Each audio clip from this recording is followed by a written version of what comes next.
nome do Pai, do Filho e do Espírito Santo. Amém.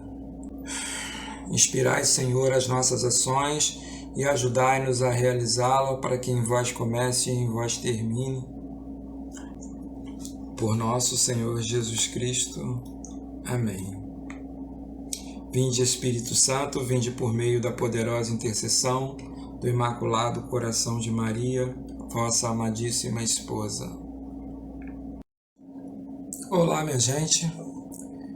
Estamos aqui mais uma vez para darmos continuidade, aos nossos estudos e também nos aprofundarmos na fé católica, dando continuidade aos vídeos que a gente já veio fazendo. 1 Timóteo, capítulo 2, versículo 5. 1 Timóteo 2, 5. E vai dizer assim: porque há um só Deus e há um só mediador entre Deus e os homens, Jesus Cristo, homem que se entregou como resgate por todos. Tal é o fato atestado em seu tempo. Então aqui diz que Jesus é o único mediador entre Deus e os homens, entre os homens e Deus. Isso está na Bíblia e é fato, é verdade. Isso é uma verdade que está na palavra de Deus e nós cremos nisso. Nós católicos também cremos nisso, Mas aí nós vamos pegar agora aqui, Coríntios, 1 Coríntios. Vamos em 1 Coríntios. Em 1 Coríntios 12, 1 Coríntios,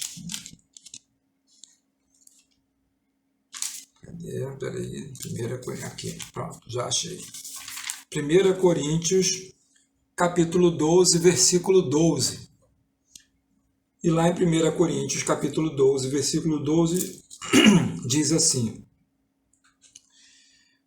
porque como o corpo é um todo com muitos membros, e todos os membros do corpo, embora muitos, formam um só corpo, assim também é Cristo. Em um só Espírito fomos batizados, todos nós, para formar um só corpo, judeus ou gregos, escravos ou livres, e todos fomos impregnados do Espírito. Assim, o corpo não consiste em um só membro, mas em muitos membros. Então, aqui diz assim, que nós todos formamos o corpo de Cristo. Jesus, a gente vai ler em outra passagem, Jesus diz, onde é dito que Jesus é a cabeça e nós somos os membros desse corpo. Não existe uma cabeça sem corpo, um corpo sem cabeça. A igreja é o corpo místico de Jesus. Se nós pegarmos lá em João, vamos lá em João, no Evangelho de João, capítulo 15, versículo 4 e seguinte, diz assim, o próprio Jesus, dizendo: permanecei em mim, e eu permanecerei em vós. O ramo não pode dar fruto por si mesmo, se não permanecer na videira. Assim também vós não podeis tampouco dar frutos, se não permanecerdes em mim. Eu sou a videira, vós os ramos. Quem permanecer em mim e eu nele, esse dá muito fruto, porque sem mim não podeis fazer nada. Ou seja, Jesus faz uma outra comparação dizendo que ele é a videira, ele é o tronco, é a videira, e nós somos os ramos. Fazemos todos parte da mesma árvore frutífera, vamos dizer assim. Em Atos Atos dos Apóstolos, capítulo 9, versículo 4 e 5, diz assim,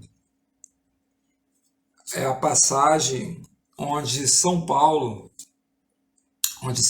está a caminho de Damasco.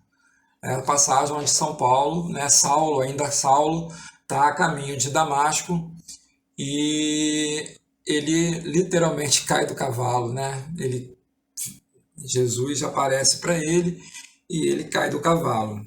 Então eu vou pegar aqui do versículo 3, um pouquinho antes do 4, o versículo 3, que diz assim: durante a viagem, estando já perto de Damasco, subitamente o cercou uma luz resplandecente vindo do céu. Caindo por terra, ouviu uma voz que lhe dizia: Saulo, Saulo, por que me persegues? Saulo disse: Quem és, Senhor? Respondeu ele: Eu sou Jesus, a quem tu persegues. E aí eu faço uma pergunta, né? A quem Saulo perseguia?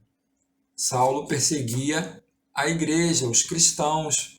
E Jesus diz: Saulo, Saulo, por que me persegues? Então a gente aqui entende que nós somos parte do corpo de Jesus. Nós somos também o corpo de Jesus, fazemos parte desse corpo, né? Saulo perseguia os cristãos, mas Jesus diz que ele está perseguindo ele, né? Também em Apocalipse, eu estou fazendo um pouquinho rápido, porque eu não quero fazer os vídeos muito longos, então eu estou fazendo os vídeos um pouquinho mais rápido. Em Apocalipse, no capítulo 6,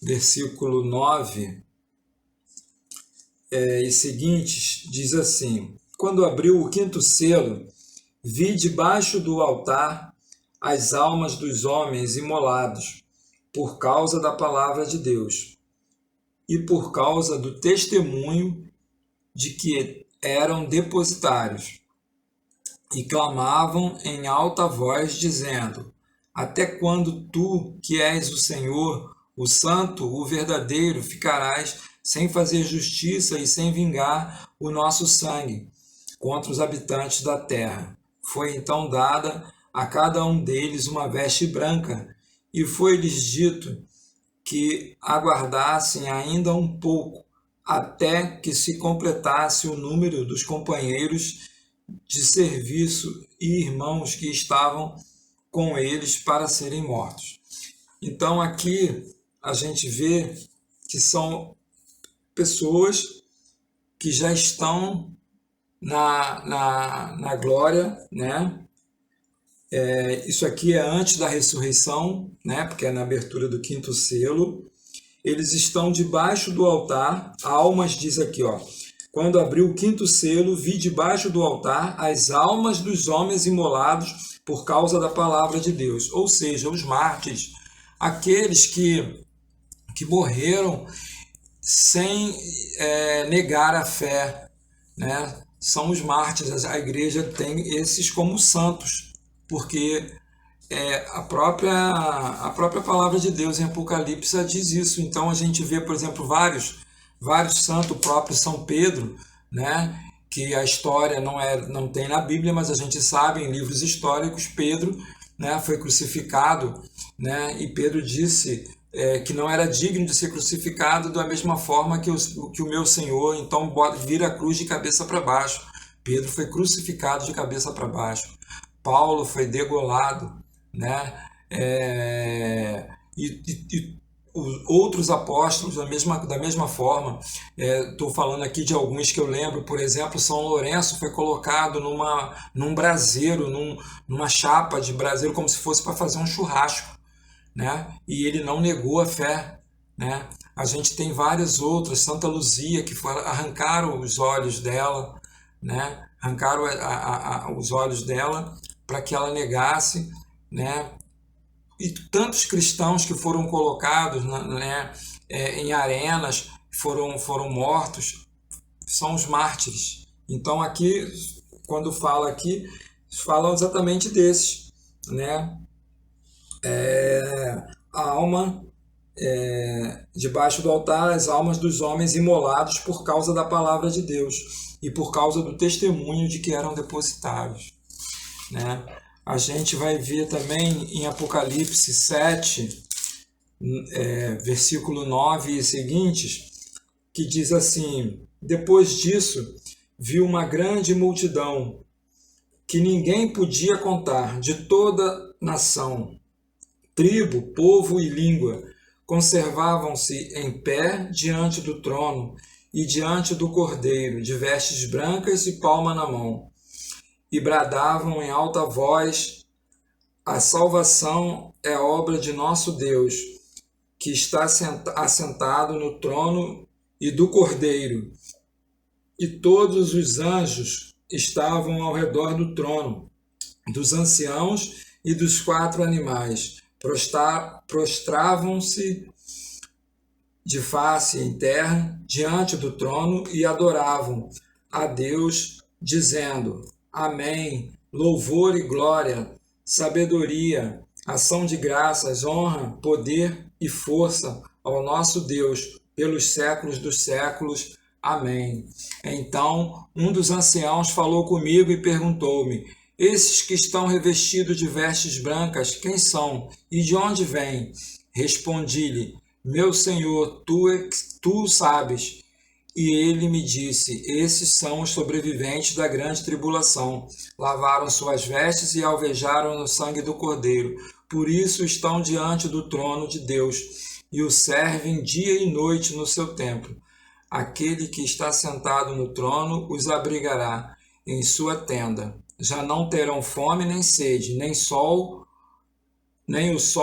o calor algum os abrasará, porque o Cordeiro que está no meio do trono será o seu pastor e os levará às fontes das águas vivas, e Deus enxugará toda lágrima de seus olhos.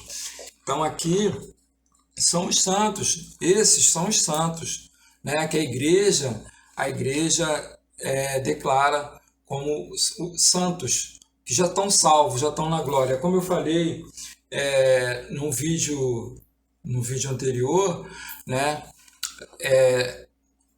Quando nós morremos, nós temos 3 possibilidades, né? Ou vai para o céu direto, ou vai para o inferno, ou se você morreu, mas não tem ainda um estado de graça pleno para ir para o céu, você vai para o purgatório. Esses que vão para o purgatório, eles já estão salvos, mas eles não estão prontos para estarem diante de Deus. Precisam que Deus complete neles a graça, né? Que eles sejam totalmente limpos. Contei até a história que o Padre Léo contava, né? Quando você está trabalhando, está todo suado, você está fazendo um serviço muito pesado durante o dia todo e você está muito suado, né? E aí você tem à noite um encontro com a sua namorada, com a sua noiva. Você não vai todo suado, você vai tomar um banho, ficar cheirosinho, limpinho para encontrar com a sua namorada. Assim é que nós temos que nos preparar para estar pronto para encontrar com Deus, né? Então, assim, esses são os santos, né? A Igreja Católica, ela crê que a Igreja, nós que estamos aqui na Terra, né, formamos a Igreja militante, aqueles que estão militando para um dia, lutando para um dia chegar na glória de Deus. Nós temos a igreja triunfante, que são esses que já estão na glória de Deus. E temos a igreja padecente, que são aqueles que estão no purgatório, que precisam das nossas orações. Como a gente não sabe quando a pessoa morre, se a pessoa foi para o inferno, se a pessoa está no purgatório, então nós dirigimos as nossas orações àquela pessoa, porque ela estando no purgatório, nós podemos interceder por elas, né? E aqueles que estão no céu, a igreja triunfante, eles intercedem por nós, né? Por isso que nós pedimos a intercessão deles. Essa é a nossa fé, é a fé católica, é assim que nós cremos, né? Espero ter, nesse breve vídeo, ter esclarecido um pouquinho, ter dado alguma luz para quem ainda precisa entender um pouco mais sobre a fé católica, né? Eu estou fazendo os vídeos um pouquinho rápido para não ficar muito longo, mas basicamente é isso. Fiquem com Deus, que Deus os abençoe, os guarde, os proteja e que Maria esteja intercedendo por cada um de nós. Salve Maria! Fiquem com Deus, fiquem na paz.